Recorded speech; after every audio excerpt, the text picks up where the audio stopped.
We'll get you caught up on the latest from Nuggets practice. We'll talk about takeaways from training camp and where will the Nuggets finish defensively this season. All that and more on Locked On Nuggets. You are Locked On Nuggets, your daily Denver Nuggets podcast. Part of the Locked On Podcast Network, your team every day. Welcome to Locked On Nuggets, your daily Denver Nuggets podcast, part of the Locked On Network, your team every day. Thanks for joining us and making us your first listen. Appreciate you guys being with us on a Monday. Welcome in. If you're listening to us on the live show, thanks for joining us on a Sunday night for World's Finest. We're glad to have you with us. Make sure to hit the like and subscribe button if you're watching on YouTube. Check out youtube.com/LockedOnNuggets, and you can catch a live version of the show. If you're listening on Apple Podcasts, make sure to hit us with those 5-star reviews as well. Today's show is brought to you by Gametime. Download the Gametime app, create an account, and use code LOCKEDONNBA for $20 off your first purchase. My name's Matt Moore. I'm joined by Adam Mares. Adam, you spent your weekend. You went to practice today, which was good of you. I was not able to. I had to do the annual, the old time to go to the apple farm for fall bit with the family. So that's where we had to wait because it's so hot here that we waited until October to do the apple farm, and then you got to do the pumpkin farm in like a week. And then that's pretty much the end of all fall activities. How was practice today, my friend? Practice was good. Nice sunny day. Although they did the thing today, Matt, you'll appreciate this one. Practice is at 12, and at about 11:50, they write an email saying actually 1 o'clock. So I had an hour on my hands, but it was good. I scootered on down to the DNVR tailgate, had a good time, and still got to practice. Yeah, I've always said that if I write a memoir, it can be entitled "Waiting for Tall People" because that's most of what we do is we just wait around for tall people. So let's talk a little bit about practice today. So who spoke, and what did they have to say? We got Michael Malone, we got Hunter Tyson, and we got Aaron Gordon. And Malone, obviously, as usual, he had the most to say. First of all, he was asked about scrimmaging. They looked at film today of their scrimmages from, last week, in particular from Friday. And he said the tape was the starters just beating up on everyone, which is not very surprising. Starters have been in, by all accounts have been, it's like riding a bike. They're already back in full swing and looking good. And then you have a second unit that is trying to figure out who they are. And then you have a rookie team that's just like head is spinning with everything going on. So he even made it sound like there was a little bit of, he did, I'm putting words in his mouth here, Matt, so take this with a grain of salt. But it almost sounds like the starters are so far ahead that it's almost difficult to practice, that they are, these scrimmages are going to really be like a whole different level for them. Yeah, kind of tough, right? Because like the starters have to practice together, but you can't really get like difficulty when they're so mismatched based off of who's on what.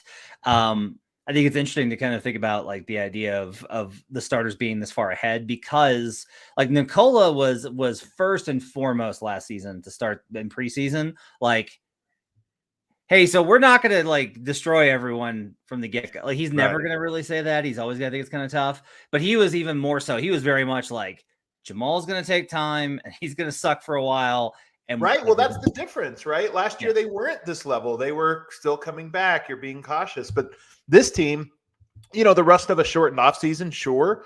But we'll get to this in segment 2. I don't think there's a lot of rust on these guys because I don't think, to my surprise, I think that they kind of hit the ground running. But the practice part is kind of interesting. And because of that, or perhaps maybe separate of that, Malone did say that on Tuesday, the starters will play.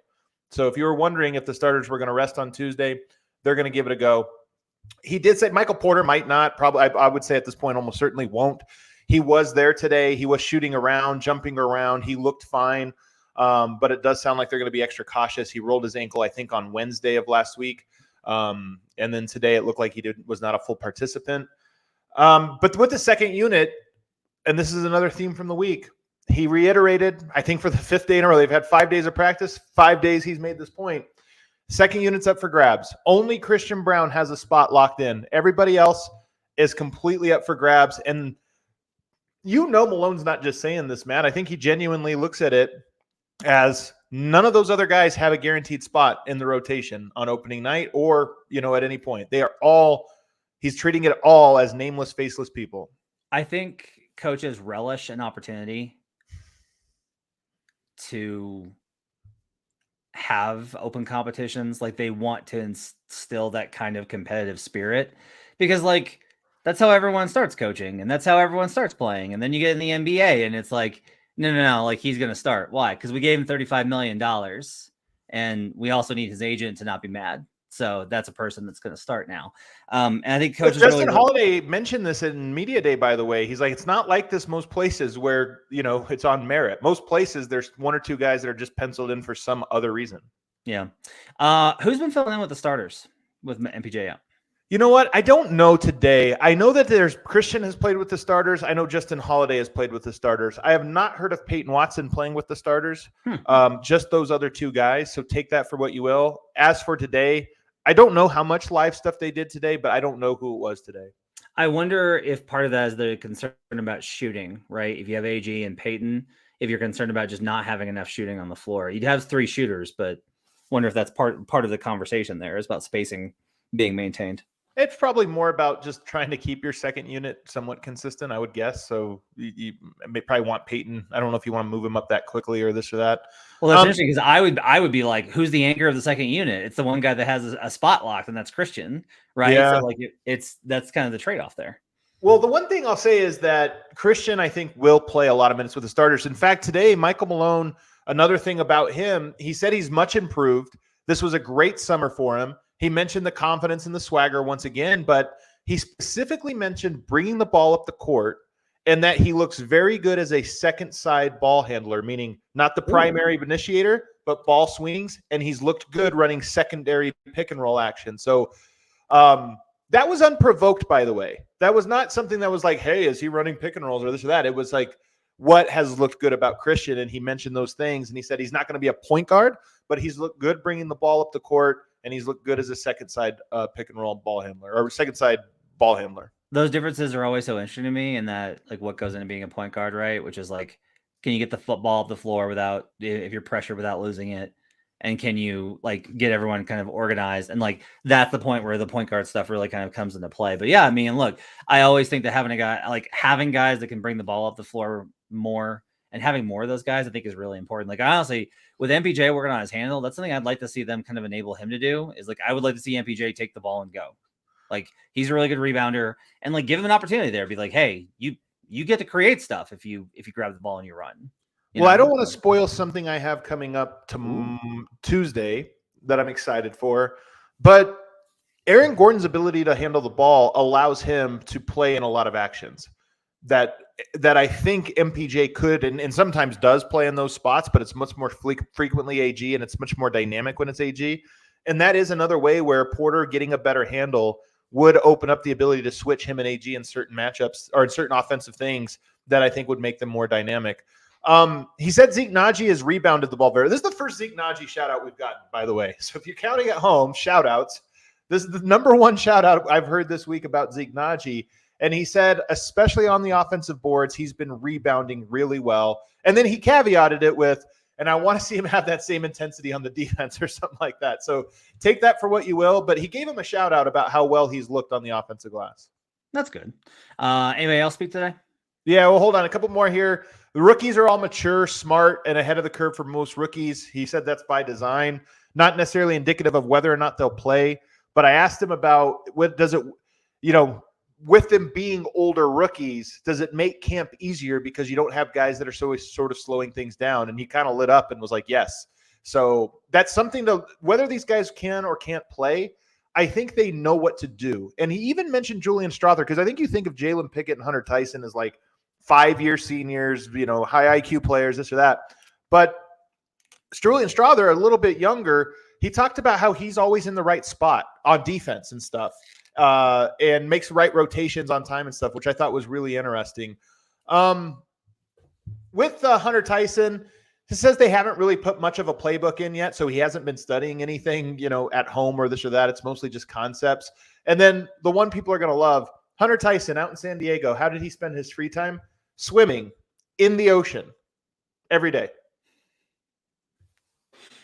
That's enjoyable. That's nice. That's such a rookie thing. Like, yeah. I mean, I love it too, but it's such a That's great though. That's awesome. I don't think that's a very common thing for rookies. Aaron Gordon just said the team is really far along. It's a smart group. Everybody's locked in. He said the rookies know themselves. He said that's the thing that stands out about them is they know themselves, which I thought that's an interesting compliment, don't you think? Yeah, it is. That's different. I think it's painting a picture of what kind of rookies are being brought in. Again, are they good enough to play? I don't know. But mature, know themselves, smart, high IQ, that stuff is good. And then he said the team genuinely likes each other. And he was actually talking about the starting unit, genuinely likes each other. And that's why their chemistry is so good. And he said it's not like that most places.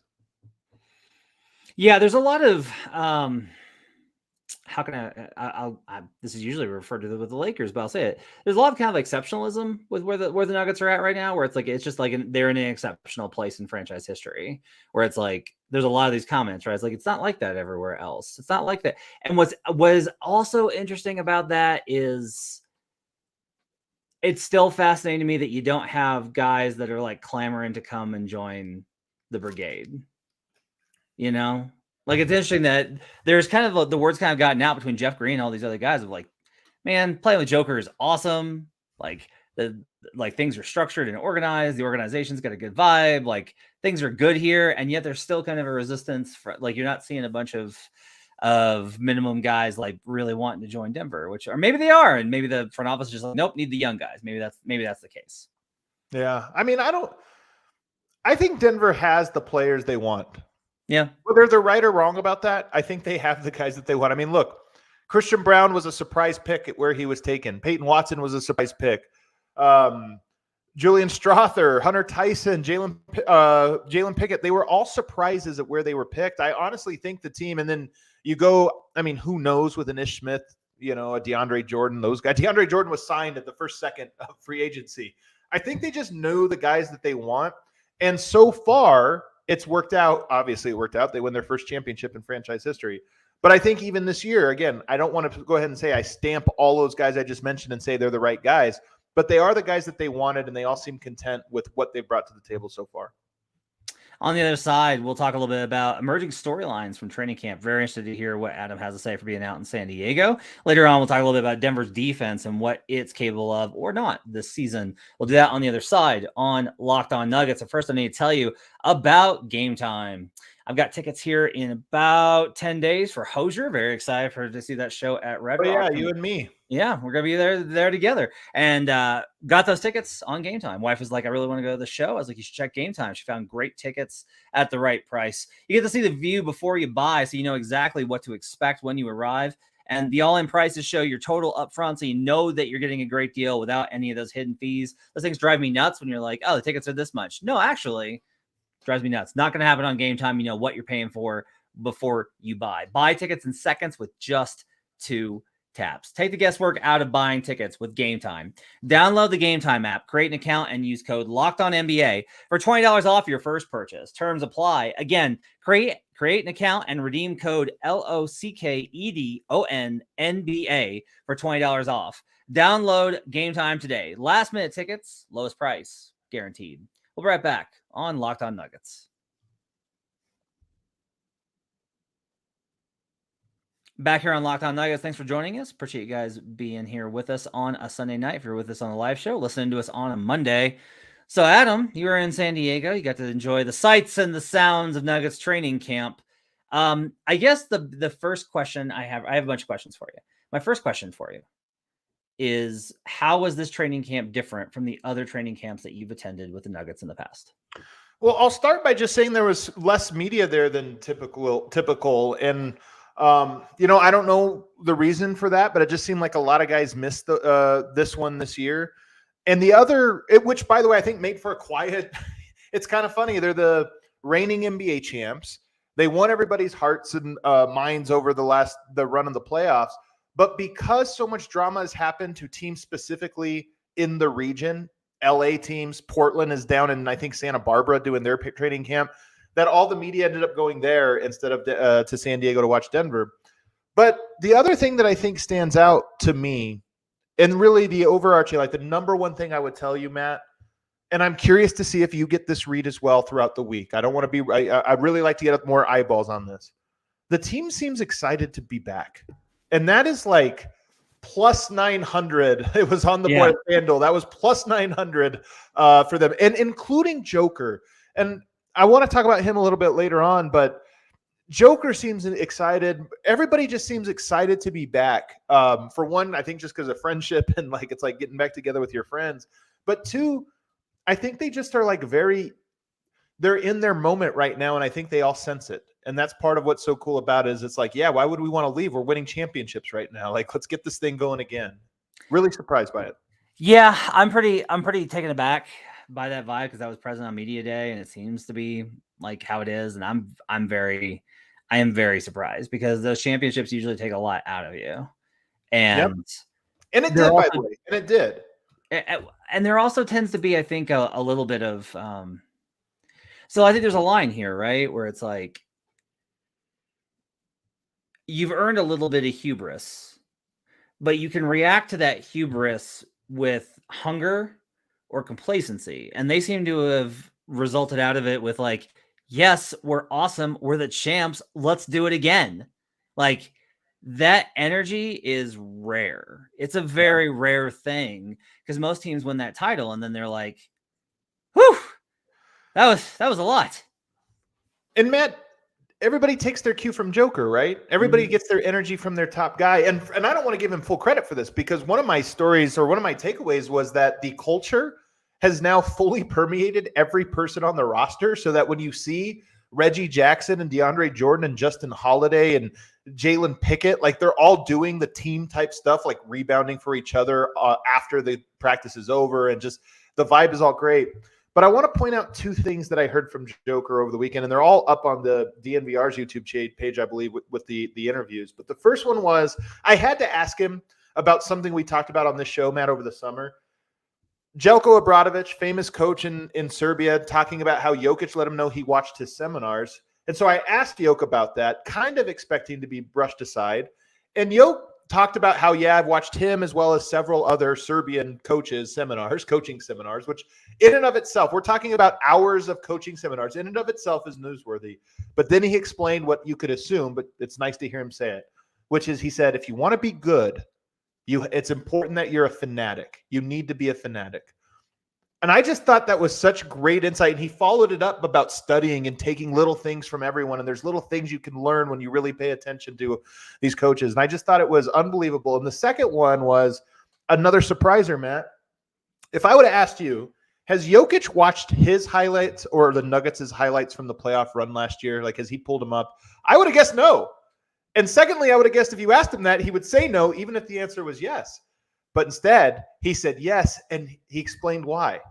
He thinks they play a really beautiful brand of basketball, and if you like that kind of thing, you probably like it. And Matt, over the summer, we talked about how could Jokic have a great season this year?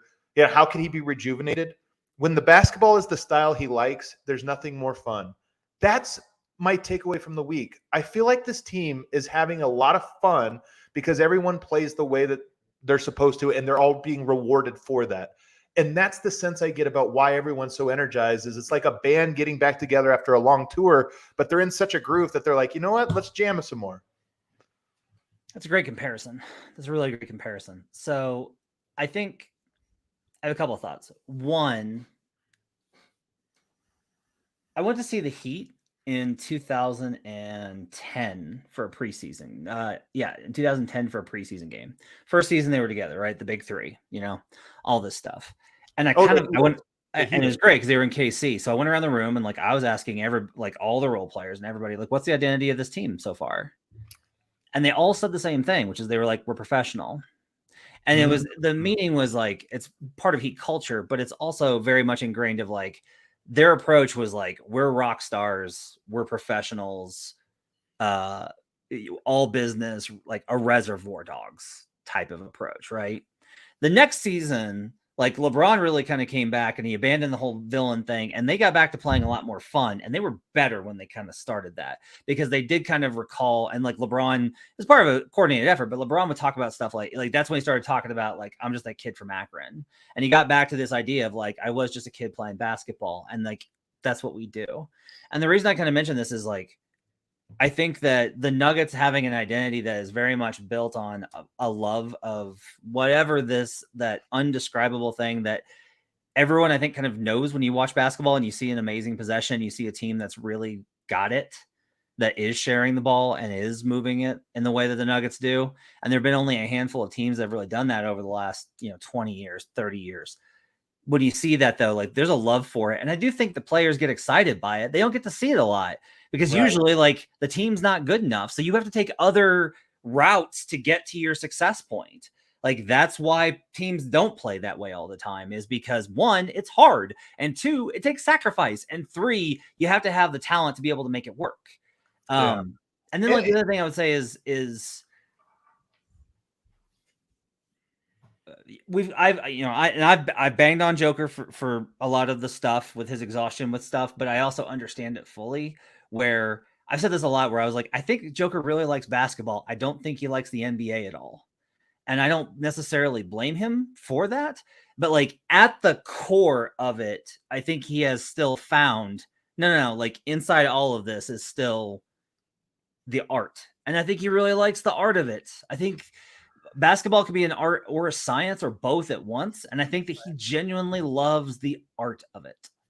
But there's something too, man, and I can relate to this a lot because basketball post-college is mostly pickup leagues or this or that. And most of the time it's with people you don't know or you just don't have no chemistry with. And for a person like me, it's still fun, but it's different. It's almost a different sport, a different experience. Like, all right, I'm going to go out there. I'm going to post up every now and then whenever I get the ball, because I'm not going to get the ball too often. I'm going to post up and I'm going to shoot a fadeaway or something and then this or that. But when you play with people you know and have chemistry with, it's like, yeah, the ball's popping and that to me is the most fun thing, when it's like, is this dance you're doing with multiple people. And I just think the Nuggets are in that groove. They all are wise enough and have been through enough to know that it's rare. And so when you have it, it's like, why would we want to wait? Like, we're in it right now and it's going to go away at some point, but it's not like it's here right now. Pick up where they left off. Yeah. Cause they're all feeding off of that energy. And to me, it's so insightful about where this team is and it's cool. And that's my number one takeaway, that I just think this team is, in a good groove already. Still think they're going to lose by 20 on opening night, but you know what? They're in a good groove coming in, so that's nice. Do you feel like you know any more about the bench? No. I mean, what do I know about it? I'll tell you, Christian Brown locked in. I think Reggie Jackson is really impressed. I think Justin Holiday is really impressed. And I don't think anybody has necessarily looked bad. If they have, it's not made its out of camp from player, from coach, or anything like that. So it's not that Zeke or Peyton, the two guys who sort of names have not popped up as much as you might anticipate. I don't know necessarily that it's that they haven't looked good. It could just be tough love. It could be any of these things. But I think that, yeah, this to me, preseason is going to be really interesting from okay, who's in first? Who's in second? Is it every night the same? Are they trying some different things out? I feel like that part is even bigger mystery than we expected. Here's a different kind of approach on the bench question. Is it more important in preseason, and really when we get into early season even, because most of the first month is still extended preseason, is it more important that the bench guys play the way that the Nuggets try and play, or that they are quote unquote good? And what I mean by that is, Justin Holiday is a good example of this, where Justin Holiday's a guy I've always liked. I've always liked Justin Holiday. I am trying very hard not to be like, I don't want to plant a flag on Justin Highland Island. I'm trying to be like, whatever the team needs in pursuit of the championship is what they need to do, right? And so I think it's one of those where if Holiday comes out and he hits 4 threes in a preseason game or in one of their early games, but he's not necessarily making the right reads, like those little things that oftentimes, like, you're a really good judge of this. If a guy hits a bunch of shots, but isn't playing the right way, like, they never fool you. It's one of the things I love the most about your analysis. You are never fooled, my friend. Like, never once have I ever seen, like, there has never been a player that has gotten buckets the wrong way that you've been like, yeah, you played great. You're like, yeah, I mean, the shots fell and those were great, but, and that whole thing. And so I'm just kind of curious as your thought of, like, and not just with Holiday, but with the other guys as well. does the bench need to play Nuggets basketball, or do they just need like production to get them through those minutes? Well, first of all, I think Justin Holiday has a lot of momentum coming out of this first week of the season. I think he has a lot of momentum. And I also want to say, before I answer your question, the Bones Highland experience was so interesting last year because he was so likable as a fan. You rooted for him so hard, but the team was so clearly better once he left and won a championship. And I just wonder how much that has given not just me perspective, but Nuggets fans and the type of people that listen to the show perspective on when you look at a Zeke, you look at a Peyton, and you look at the rookies of, we want those guys to work out. But if it doesn't, it's going to be okay, especially if the process is right. Like, there still can be that great, that great ending. In fact, it's almost certain to happen if they do everything right. But with your answer about the style of the second unit, I think the second unit can't play the same style as you can't play that when Yoke's not on the court. I just don't think it's possible. They need their own identity. It's really hard to do. I do think a player like Jalen Pickett, in theory, can grow into a guy that helps bring some of that continuity, but he's unproven. He hasn't done that yet. He's got to earn it, and I think it's probably going to be really hard for him to earn it. So where I stand right now, I think the second unit is going to have to defend really well. They're probably going to have to get out in transition. And offensively in the half court, they're probably going to have a completely different identity than whatever it is when Yoke's on the floor. You talk about defense. That kind of is a good transition, because on the other side, we'll talk about where do we expect Denver to wind up defensively, because I think it's still the biggest question that you have to have about the Nuggets' regular season performance. We'll talk about that on the other side on Locked On Nuggets. First, I need to tell you about Jase Medical. The Jase case provides 5 life-saving antibiotics for emergency use. You don't want to be caught unprepared. You can have a household accident. You scrape something on some sort. If you're working in the garage and you scrape something and cut your leg, you don't want to get infected. And the good way to avoid that is you just take those antibiotics as a precaution. Or my wife always gets sinus infections, and it's a real problem trying to get her the right type of antibiotics prescribed because of problems with getting adequate care sometimes and timing and everything else.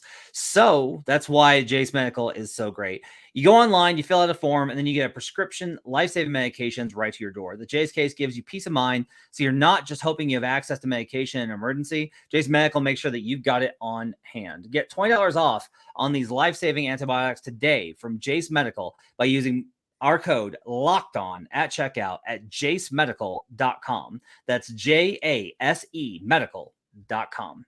We'll be right back on Locked On Nuggets.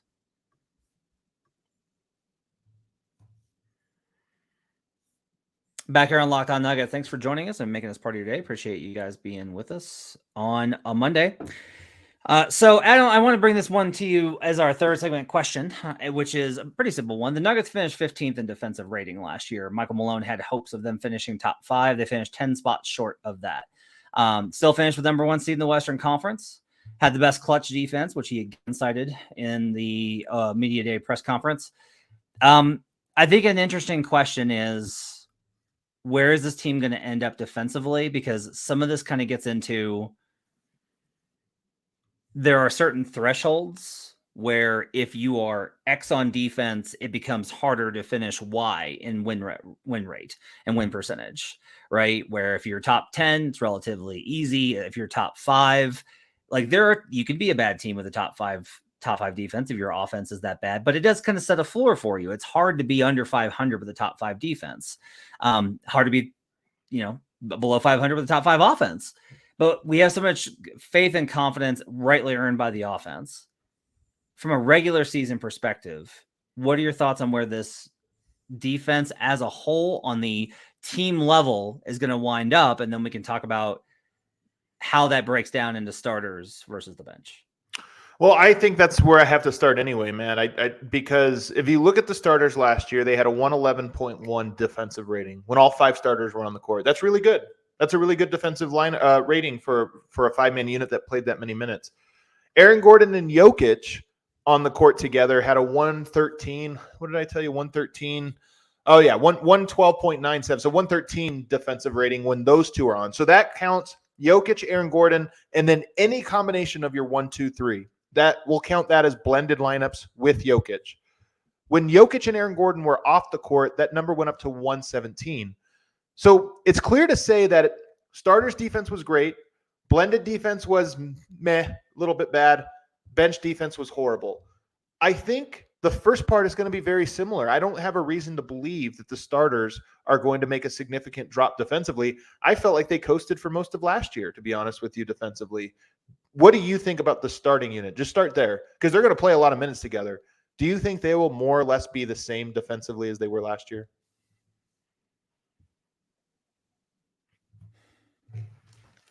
Yes. I think part of that gets into, I think Jamal's health will allow him to do a little bit more. I think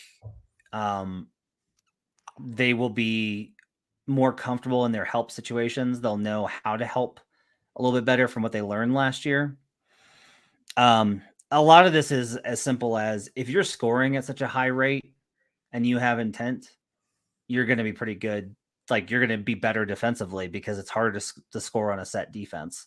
Taylor Jenkins had a really interesting conversation about his half-court offense, actually, on Media Day. And one of the things that he talked about, Adam, was he was talking about gears. He said they've eliminated talking about our half-court offense and our half-court defense. They talk about gears, where third gear is transition all the way down. Your second gear is mid-transition, essentially.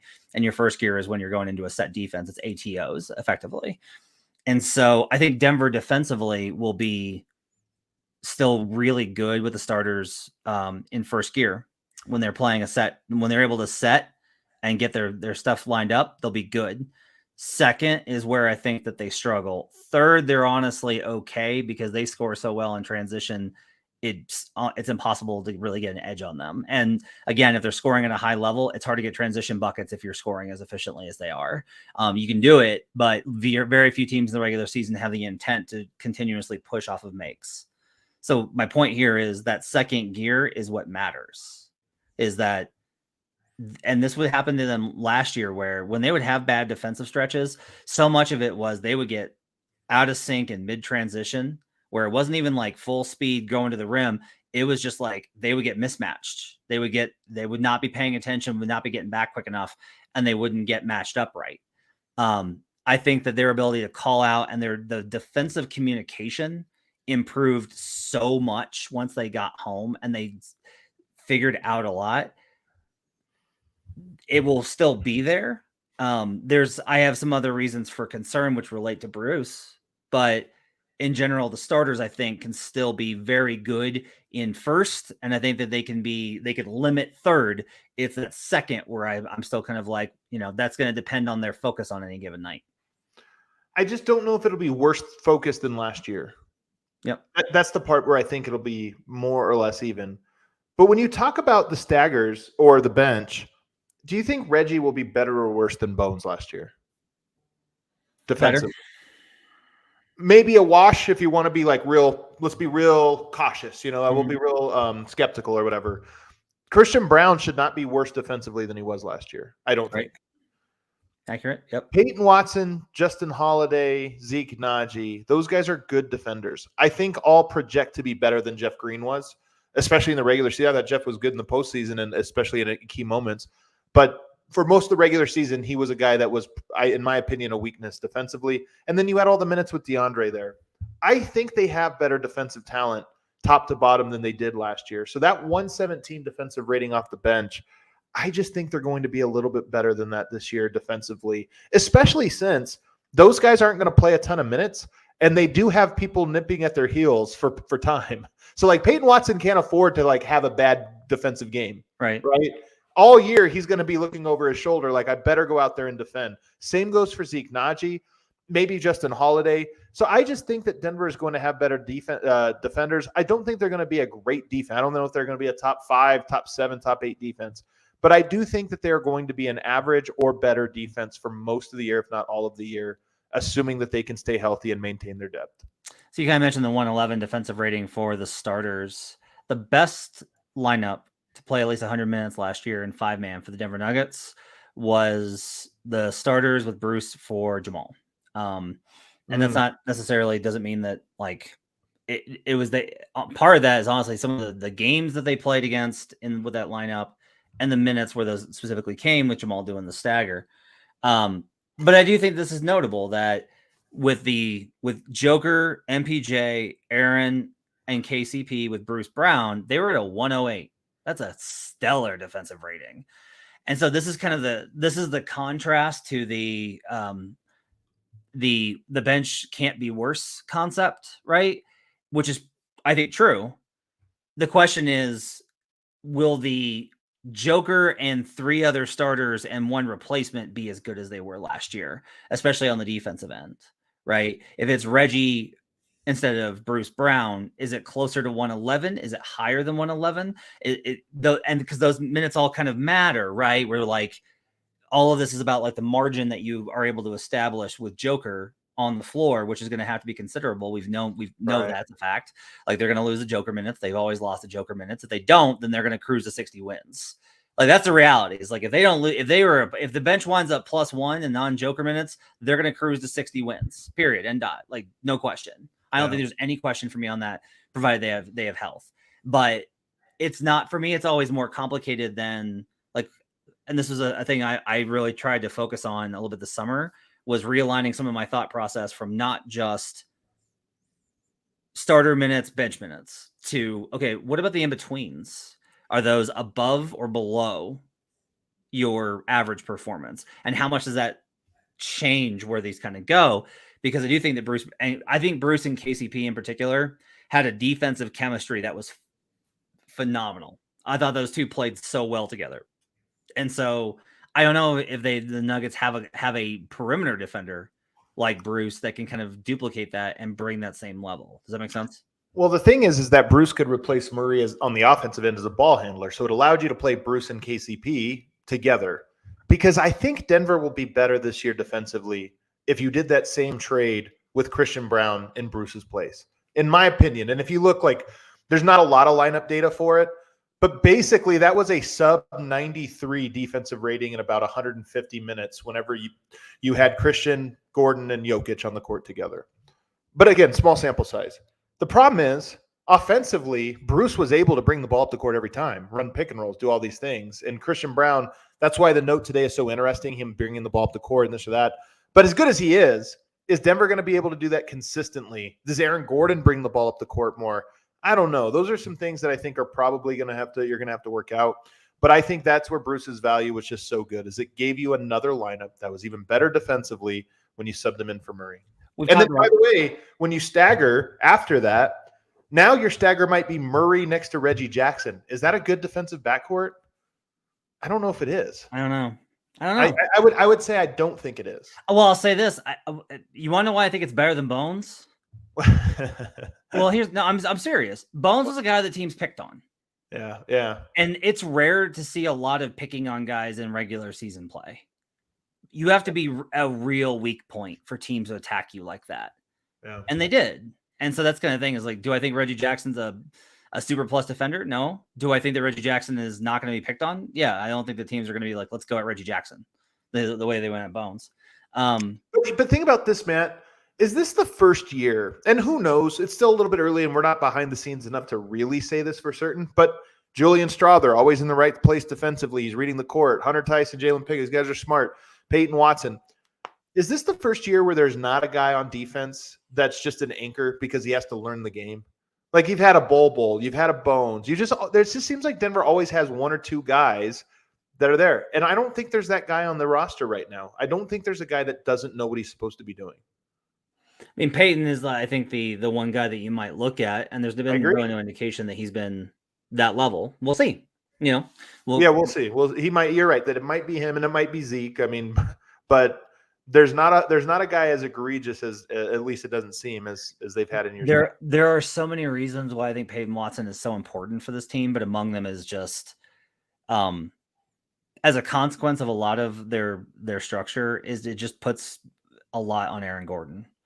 And I thought Aaron got hurt mid-season, and that was a problem. I thought he hurt his shoulder, and it took him a while to get back healthy. And then he took a beating in the playoffs. And look, he looks great. Looks like he had himself a great summer. Definitely got to enjoy himself. But this is part of it. Is like, I do think you need Peyton Watson to be able to protect Aaron Gordon a little bit, just in terms of physicality on some assignments, and to share that burden. And that's another reason why I think Peyton Watson's going to be really important for their overall defensive rating, because I think he's going to have to be a player that is a plus on that end and is able to be that bench guy with the starter sometimes to help alleviate some of the other issues. I love this comment from Freddie, and I've really thought about this a lot. True. I agree. I think Vlatko is Justin Holiday, but for Zeke. Justin Holiday's there for Peyton. Like, hey, man, if you don't get it, he'll go the way of Bones. They'll have to move on, and they'll have to just say, hey, we'll figure something else out. With Zeke, there's not that guy, I don't think, right now that can be a, hey, man, you're not getting it. We're going to have somebody behind you to kind of replace. And I think that's a tough spot for Denver to be in. Zeke and Peyton, there really is Denver's best timeline definitely features those guys performing the way that, to their best possibilities. That's going to do it for Locked On Nuggets for a Monday. Glad that you were able to come along for the ride. We'll be back tomorrow. We'll preview preseason game number 1. Nuggets basketball is back. We'll talk about that. We will have a post-game show after it as well. We'll talk about all that and more. We'll talk to you guys again next time on Locked On Nuggets.